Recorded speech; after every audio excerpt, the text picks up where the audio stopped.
प्रश्नावली 3.2। इससे पीछे की वीडियो में हम प्रश्न 6 तक को हल कर चुके हैं। अब करेंगे प्रश्न 7 से आगे की प्रश्न को। प्रश्न 7 में निम्नलिखित का सार गुणनखंड बताएं। ये सिर्फ प्रश्न दे दे, इसमें हमें इसका सार गुणनखंड बताना है।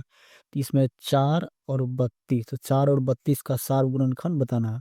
सबसे पहले हम क्या करेंगे, 4 का जो है गुणनखंड लिखेंगे। तो 4 के यहाँ पे लिखेंगे गुणनखंड। तो 4 का गुणनखंड क्या सब हो जाएगा, 4 का गुणनखंड 1 हो जाएगा, उसके बाद 2 होगा, उसके बाद 4 होगा। तो 4 का गुणनखंड 1 2 4 होगा। अब लिखेंगे 32 का गुणनखंड। यहाँ पर हो जाएगा 32 का गुणनखंड। तो 32 का जो सब गुणनखंड होगा उसको लिखें। 32 का गुणनखंड हो जाएगा 1 होगा, 4 होगा,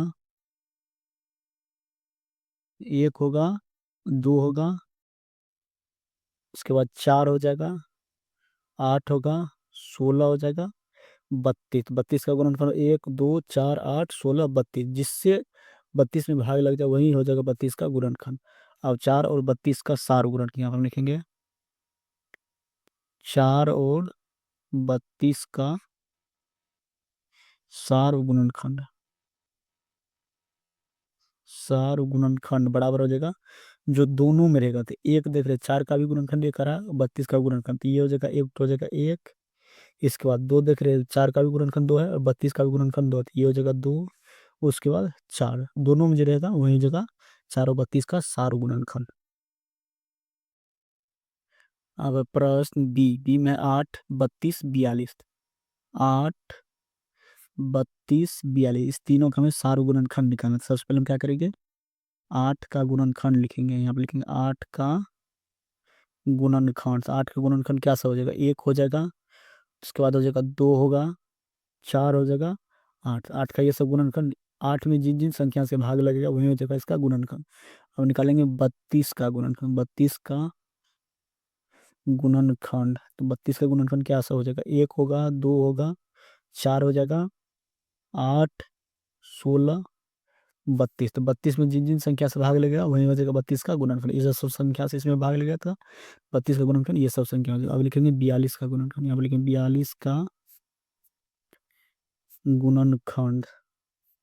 42 में किन किन संख्या से भाग लगेगा, 1 से लगेगा, 2 से लगेगा, 3 से, 6 से भागा लगेगा, 7 से लगेगा, 14 से लगेगा, 21 से लगेगा और 42 से लगेगा। तो 14 से 42 में जिन जिन संख्या से भाग लगेगा वही हो जाएगा 42 का गुणनखंड। 42 का गुणनखंड ये सब संख्या हो जाएगा। अब निकालें तीनों का सार गुणनखंड। यहाँ लिखेंगे 8 32 और 42 का सार गुणनखंड।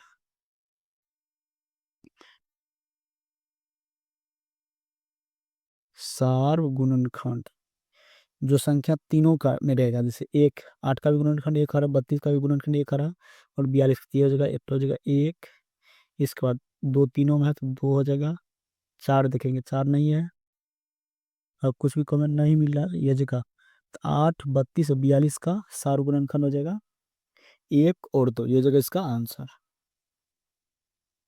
अब प्रश्न सी में 14 56 28, 14 56 28 का सार गुणनखंड निकालना है। सबसे पहले हम 14 का गुणनखंड लिखेंगे। 14 का गुणनखंड, 14 का गुणनखंड कैसा हो जाएगा, 1 से भागा लगेगा, 2 से लगेगा, 7 से लगेगा, 14 से। 14 में जिन जिन संख्या से भाग लगेगा वही संख्या 14 का गुणनखंड होगा। अब लिखेंगे 56 का गुणनखंड। यहाँ पे 56 का गुणनखंड, तो 56 में किन किन संख्या से भाग लगेगा, 1 से लगेगा, 2 से लगेगा, 4 से लगेगा, 7 से लगेगा, 8 से लगेगा, 14 से, 28 से और 56 से। तो 56 का गुणनखंड ये सब संख्या हो जाएगा। अब निकालेंगे 28 का गुणनखंड। यहाँ पे लिखेगा 28 का गुणनखंड। तो 28 में किन किन संख्या से भाग लेगा वही संख्या हो जाएगी इसका गुणनखंड। 1 से लगेगा, 2 से लगेगा, 4 से, 7 14 28, यह सब हो जाएगा 14 का 28 का गुणनखंड। यहाँ पे हम लिख लेंगे 14 56 और 28 का सार गुणनखंड। जो संख्या तीनों में रहेगा, जैसे एक तीनों में है तो ये हो जाएगा 1 हो जाएगा, 2 देख रहे तीनों में है 14 में भी 28, 14 में भी 56 में भी 28 में 2 हो जाएगा। उसके बाद देख रहे हैं 7 देख रहे हैं 7, इसमें भी 7 है और इसमें भी 7 है और इसमें भी 7 है, तो ये हो जाएगा 7। तो 14, 56, 28 का सार गुणनखंड हो जाएगा 1, 2, 7, यानी इस तरह से हम प्रश्न सी को बनाएंगे। प्रश्न 8, 8 में करा निम्न का गुणज निकाल, ये सिर्फ प्रश्न दिया जिसमें हमें गुणज निकालना था। 8 का ए नंबर में 8 और है 10, यहाँ पर लिखेंगे 8 का गुणज। 8 का गुणज होगा 8 हो जाएगा, 16 हो जाएगा, 24 हो जाएगा, 32, 40, 48, इस तरह से आते रहेगा। अब निकालेंगे हम 10 का गुणज, अब लिखेंगे 10 का गुणज, तो 10 का लिखेंगे 10 हो जाएगा, 20, 30, 40, 50, 60, इस तरह से होते रहेगा। अब प्रश्न बी, बी में है 4 और 12, तो 4 का और 12 का गुणज लिखेंगे। यहाँ पे लिखेंगे 4 का गुना, तो 4 का गुना खोलो तो 4 होगा, 8 हो जाएगा, 12 हो जाएगा, 16, 20, 24, इस तरह से हो जाएगा। अब लिखेंगे 12 का गुना, हम लिखेंगे 12 का गुना, तो 12 का गुना कैसा हो जाएगा, 12 होगा, 24, 36, 48, 60, ये सब हो जाएगा 72, इस तरह से हो जाएगा 12 का गुणज।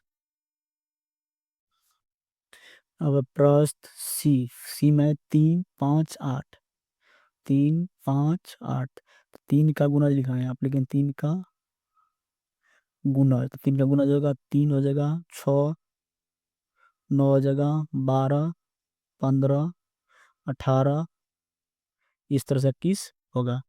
अब लिखेंगे 5 का गुणज, 5 का गुणज, 5 का गुणज होगा 5, 10, 15, 20, 25, 30, ये सब हो जाएगा। अब लिखेंगे 8 का गुणज, यहाँ पे लिखेंगे 8 का गुणज, 8 का गुणज होगा 8 हो जाएगा, 16, 24, 32, 40, 48, ये सब होगा। 8 का गुणज होगा। इस तरह से हम प्रश्न 8 को हल कर लेंगे।